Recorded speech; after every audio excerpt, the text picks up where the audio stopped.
iyi ni radiyo ijwi ry'Amerika ivugira Washington DC mu kirundi n'ikinyarwanda. Turi no kuri YouTube VOA radiyo yacu.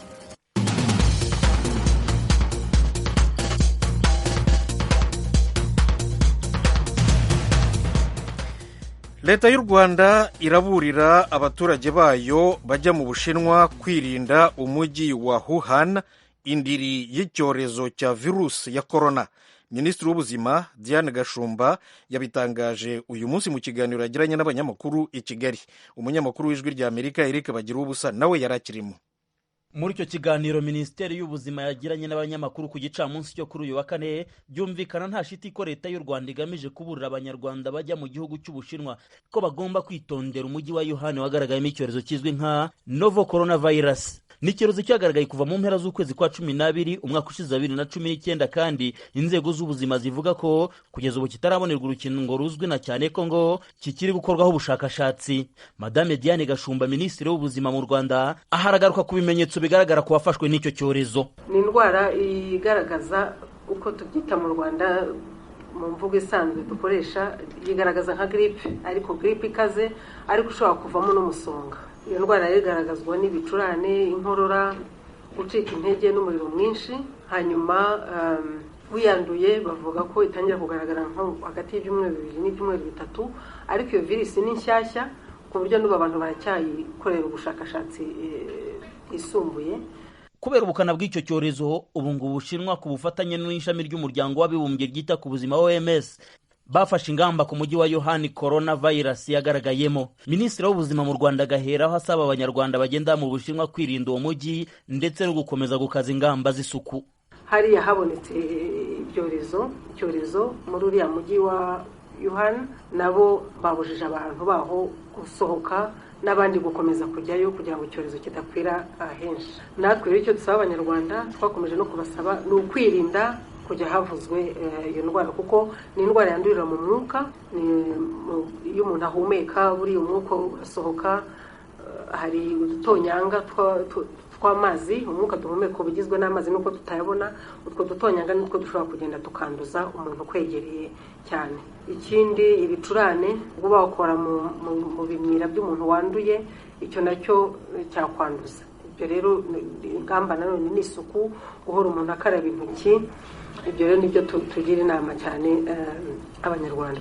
Uretse ubu butumwa burebera igihugu nk'u Rwanda n'abagituye muri rusange kuri iyi ndwara ya coronavirus, u Rwanda runavuga ko rwaganirije abafite mu nshingano gutwara abagenzi mu ndege, byose bigamije ingamba zo guhangana n'iki cyorezo cyahawe izina rya coronavirus mu 2019 kitaragera ku mugabane wa Afurika. Twagiye ibigo bitwara abantu biciye mu kirere ko bagomba kugira akantu ko kwipfuka ku munwa no ku mazuru kugira ngo umugenzi umwe cyangwa babiri batwaye ataza kwanduza abandi bari mu ndege.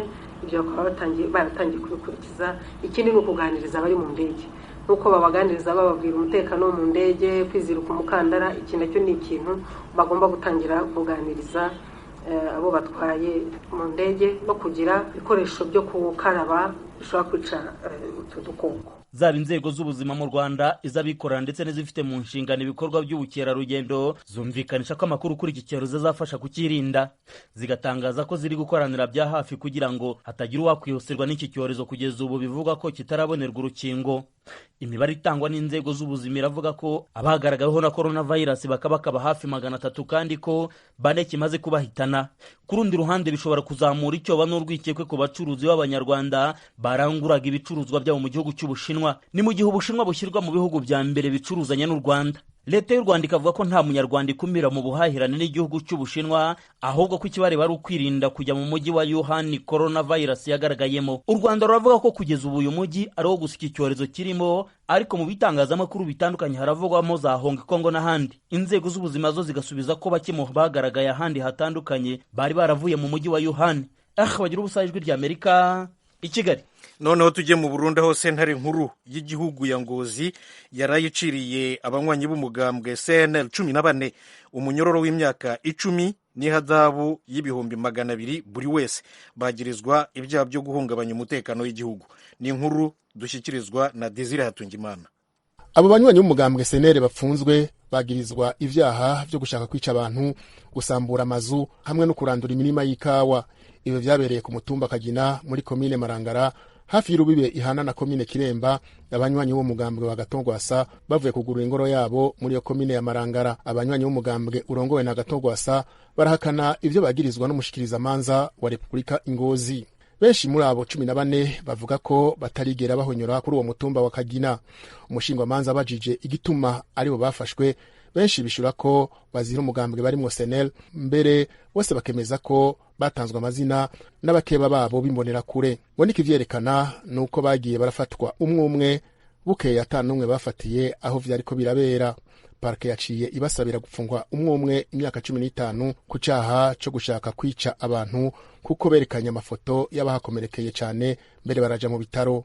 Ku caha cyo gusambura amazu bagenda bariye bongera banywa ibintu mu mabutike ntibarihe, basabiye gufungwa imyaka 5 hamwe n'umwaka kubera bononye imirima y'ikawa. Bagirizwa ko baziranduye bazitwara bazikubitisha abari kuri iyo santere ya Kagina. Umushingwa manza yongera asabira gusubiza ibintu by'abanyagihugu vyononywe. Abanywanyi b'umugambwe SNL bahanishijwe na sentare gufungwa imyaka 10 n'ihadabu y'ibihumbi 200 mu mafaranga y'amarundi umwe. Banasabwa kuriha abantu bakubiswe bononerwa n'ibintu imiliyoni 12 bayateraniye. Abajyango b'abo bantu bafunzwe hamwe n'abababuranira bavuga ko batangaye kuko bari biteze ko hari n'abake bafungurwa. Bakavuga nk'umukecuru imyaka 60 yafashwe yagirizwa gushaka gufasha mu gutanga ibigwanisho vyakoreshejwe n'abanywanyi b'umugambwe wa Gatongwasa. Umukecuru akiregura avuga ko bamusanze mu kigo ariko ararondera utwateka, abonye abo bantu ko bangana aratariruka, n'abaca baja mu vyo babonye vyose harimo n'ibisate vy'inkwi yanikiye batwara kugwana. Abanywanyi b'umugambwe SNL bakaba bari bafashwe igenekezo ya 15 kwezi kwa 12 mwaka 2019. Aho mu ibohero rikuru rya Ngozi hakaba hari n'abandi banywanyi b'umugambwe SNL 17 bafunzwe bagiriza ivyaha nk'ivyo. Nabo bagiye bafatwa umwe bavuye kugurura ingoro yabo ina ya Nyamurenza. Muri bo harimwo abaserukira umugambwe mu makomine ya Nyamurenza na Gashikanwa. Igitangaza benshi nuko ku gihe cyose batanye mu mitwe hafatwa abasene, abasende DFDD ntibafatwe kandi bakomeretse ku mpande zose. Mbere bakanavuga ko hari umunywanyi wo mugambwe SNL yishwe muri iyo mishamirano ariko atambonera kure nimwe mu bamwishe yigeze ihagarikwa. Desire Hatungimana, Kigali, Ijwi rya Amerika. Urakoze Desire Hatungimana kuri iyo nkuru. Reka tuve tugera no mu Rwanda. Abagororwa 90 bo muri gereza ya Rubavu mu ntara y'Uburengerazuba bw'u Rwanda barangije inyigisho muri gahunda ya mvura nkuvure igamije kubafasha mu rugendo rwo gukira ibikomere. Bavuga ko byabafashije kuvuga ukuri kubyo bakoze muri jenoside yakorewe abatutsi, banasaba imbabazi abo bahemukiye. Claude Ganza Munyamagana adufitiye inkuru irambuye. Hari abatsimba mu mitima banga rwose ntibavuge kandi rwose bababaye. Wowe ukibitse iyo mitwaro wumva kandi ufite agahinda, kwino nawe usanga abandi niba wanze nge nkwegere, ubwo ngize nanjye ubu navura.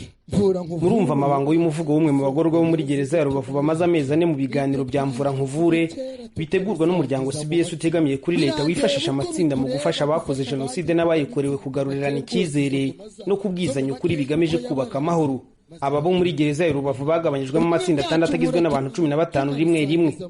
Umunyamabanga nshingwabikorwa wa CBS mu Rwanda Madame Lisinza arambaragarwa ku ntego za gahunda yiswe mvura nkuvure kuri ubikorera mu turere 12 tw'u Rwanda no mu magereza 5 arimo n'iyi ya Rubavu. Umushinga ugamije ahanini guca ihererekanya ngaruka za jenoside no gutanga umusanzu mu rugendo rw'ubumwe n'ubwiyunge tugamije amahoro arambye. Niyo ntego nyamukuru. Ku bufatanye rero na Komisiyo y'Ubumwe n'Ubwiyunge n'inzego dukorana za leta batubwiye ko dukwiye gushyira imbaraga cyane mu gutegura abagororwa bitegura gutaha, ariko tunategura n'abandi bose. Nyuma y'ibiganiro ku nsanganyamatsiko zinyuranye mu matsinda yari amaze ibyumweru 15, ngiye imyumvire ya bamwe mu bagiye gucutswa mu cyiciro cya cya mbere yo kwitabira iyi gahunda ya mvura nkuvure. Hano muri gereza kubera icyaha nakoze cya jenoside muri 1994 ahanishijwe igihano cy'imyaka 15, ariko ngeze muri gereza ubu mumbona nk'umuntu, ariko twafunzwe turi babiri kuko nari mfite umuntu wihishe mu mutima wawe. Uwo muntu yahoraga ndya kara anyigisha ubugizi bwa nabi nshobora gukorera umuntu washinje,